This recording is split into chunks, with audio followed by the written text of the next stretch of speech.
Okay, she keep going every single night. Day and night on my mind, pushing a cute vibe. How's it going, everybody? This is Top Driver. Hope you're having another great day, and welcome back to another video. Alright folks, it's time for another classical conversation. In this series, I'll talk about all about the good of classical music, the history about it, and why it is so important in this world today. So this series is basically dedicated to the world of classical music. And next weekend is a big weekend. For this video, I'm going to be talking about the 100th birthday for the New Jersey Symphony. Obviously, as you all know, this is the place where I currently work at as a marketing coordinator. I'm going to be talking to you a little bit about the history of the New Jersey Symphony and how it made it to this moment. Next Saturday on November 12th, we'll be celebrating 100 years of musical excellence as the state orchestra. So for those that follow classical music here in New Jersey, the New Jersey Symphony is obviously the state orchestra. Now, there are multiple other orchestras in the state of New Jersey. I know there's one in Princeton, and there's also a youth orchestra in Newark, and then there's maybe a few other areas where they have like a philharmonic or a symphony orchestra.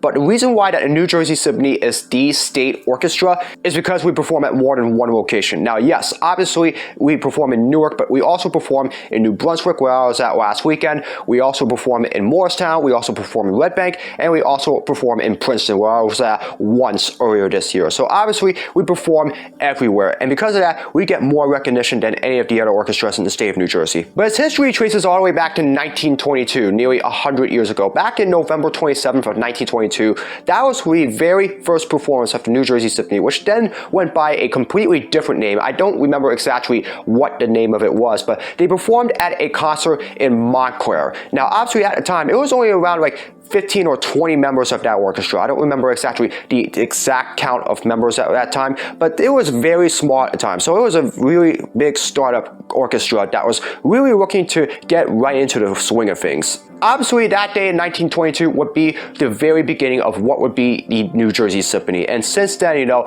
there has been so many developments that have made this orchestra so special. You know, obviously a lot of big time performances, a lot of big name artists, and also a whole lot of great things that have happened with the New Jersey Symphony since then. And obviously, you gotta go back several years to find some of the milestone moments for this organization. For example, the New Jersey Symphony is the place for the very first African-American classical music conductor. Like back in the 60s or 70s, I don't remember what decade it was, we had a guy named Henry Lewis. He became the very first African-American to become the music director for a major United States orchestra. Even though it was more smaller tier than those like the New York Philharmonic and the Philadelphia Orchestra and all that stuff, Henry Lewis being the music director at the time was such a synonymous moment, because at the time, you know, there were very few African-Americans that were involved in that era of classical music. And having him as a music director, that was a real symbolic moment for the organization at that time. Then, of course, you go to some of the other big names that lead the orchestra, obviously. You know, we have guys like George Manahan, who took over as a interim music director during the time from 1983 to 1985. He is actually going to be performing in a couple weekends at Newark, Morristown, and New Brunswick with the New Jersey Symphony for Jesse Montgomery and Mozart. He took over after the previous music director resigned for personal reasons and all that stuff, but he basically did a pretty decent job during his 2-year stay there with the New Jersey Symphony. Then, of course, we have two major names that are going to be returning this season as guest conductors for the New Jersey Symphony. The first one came after Manahan, and that was Hugh Wolf. Now, he was the music director for the symphony from 1985 to, I think, 1993 it was, but he was such a big name. He actually had a pretty long tenure with the New Jersey Symphony, and, you know, he led the way for a bunch of world premieres and helped get the New Jersey Symphony a much bigger recognition, and really, he performed to the best of his ability as music director. And next month, he's going to be joining us in Newark twice on December 2nd and December 4th to lead the way for Beethoven and Mozart, along with a couple other pieces as well with guest pianist Richard Good. And so obviously it's great to have Hugh Wolf back with us during this season. And the other guy that's coming back, and this guy was a fan favorite amongst not only patrons but also staff members and musicians that were there at the time, it was Neme Järvi, an Estonian conductor who, by the way, I should probably mention, 86 years old, and he is still conducting today. I mean, for somebody to be able to continue to conduct at the age he is today, you gotta have a lot of stones to be able to do that at that age, but this guy has them. He was the music conductor from 2003, which of course was the year that my boss first started at the New Jersey Symphony when he was an intern, and all the way through 2009. And this guy, became a fan favorite. He would get to talk to a lot of people during this time there. Whenever he saw somebody having a conversation, he would just step in and, share a laugh or two and have some fun. But really, he was at his best when he was at the stage. He was being able to lead the way, brought a big name to the New Jersey Symphony, and really, he just got a whole lot of recognition. He's going to be rejoining us in Newark during the month of March on 25th and 26th to conduct Tchaikovsky, and so obviously this will be probably one of the most anticipated events of our Centennial season, and I'm really looking forward to getting to see him for the very first time. Then, of course, in between them, we have Zdeněk Bakal, who also had a pretty lengthy conduction time with the New Jersey Symphony. However, he's not really conducting much anymore because of his age. But after that, we had guys like Jacques Lacombe, who led the way for, the New Jersey Symphony from 2009 all the way to 2016, which leads us to our current music director. Right now, our music director is Jin Zhang, who has led the way since 2016 and became the first major female music director for a nationwide orchestra back in 2016, and since then she has been absolutely marvelous. I mean, she is still there right now. She has a contract extension all the way through the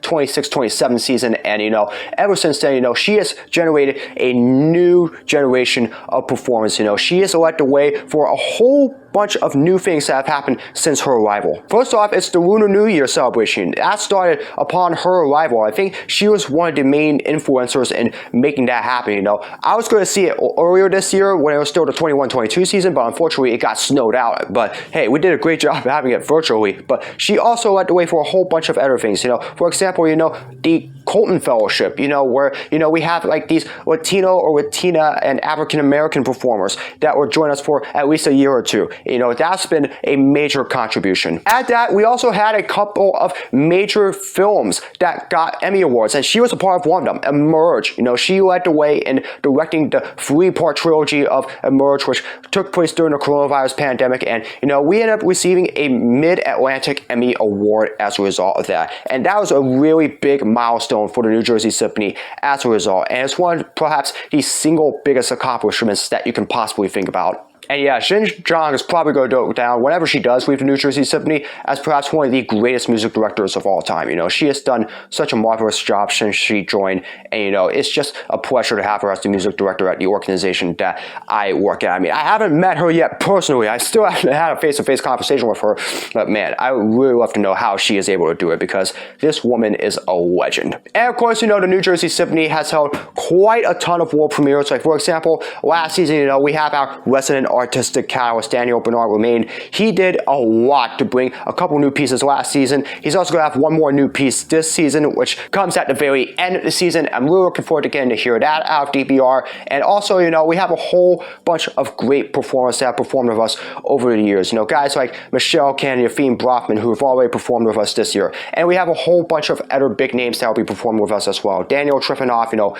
Haley Hahn, Joshua Bell, and Randall Gooseby, who's a young and upcoming rising violinist himself, and of course the aforementioned Richard Good and all that stuff. But there has been a lot of great things about the New Jersey Symphony over the last 100 years that have made this organization so special. And of course, just like everybody else, we also have a whole bunch of other stuff that's happening as well. We have given back a lot to the community. We've performed a lot of summer concerts as well, especially at the Newark Museum of Art, where we've been able to show off, some of our summer pieces, get a little bit of fun with them as well, but also a lot of community events as well. We'd be making hospital visits, getting to meet with senior patients along with doctors and nurses, and get to perform for them as well. We've even done school time concerts as well, and also, performances at galas and fundraisers and just a whole bunch of other stuff. So while we do perform every weekend at multiple venues, we don't just perform for the sake of it. We perform for the community, and these are usually the occasions where whenever we have the chance, we go out into the community, say hi to some of those people, and get to perform for them for a lot of fun. And for some reason, I feel like the New Jersey Symphony does not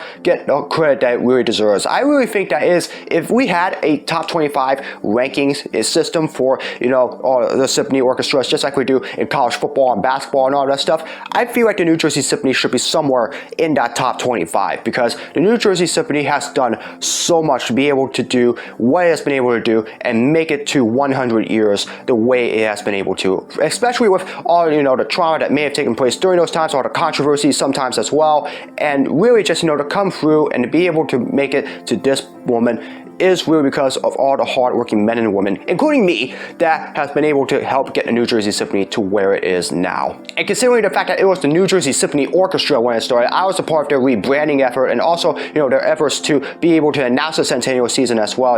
Those were two major accomplishments that I'm very proud to have been a part of. And, it's just such a special time for the New Jersey Symphony. Getting to celebrate 100 years next weekend is going to be a whole lot of fun. So whenever I look at the New Jersey Symphony nowadays and think about, exactly how far it has come and what I think of it now, I really compare it to the New York Philharmonic and the Philadelphia Orchestra. Yeah, it may not be a major Big Five orchestra, but it is a major orchestra. And the reason why I say that is because we have almost similar capabilities as well as all the firepower, just like those Big Five orchestras do. We gain a major presence, and it's not just through the music, it's also through the community, and it's also through giving back. And because of that, the New Jersey Symphony has really done a lot to really leave its mark in the classical music world and modern day performing arts. And really, the New Jersey Symphony would not be where it is today if it wasn't for everybody, including me, that's done everything to be able to give it the recognition that it deserves. And I feel like that it deserves a lot more credit than it deserves. So what will be the next 100 years look like for the New Jersey Symphony?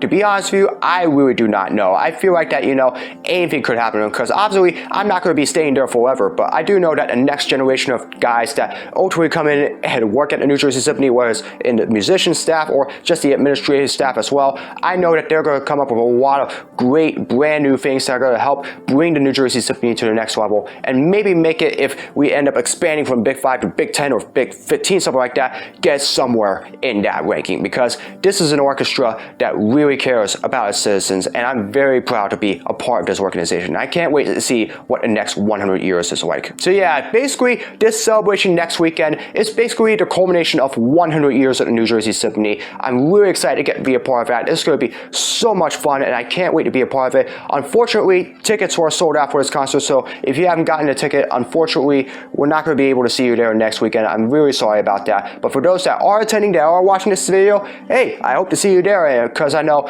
it's going to be a whole lot of fun. And think about exactly what could happen over the next 100 years, because this is an organization that has done so much over the years, and trust me, they are still only getting started.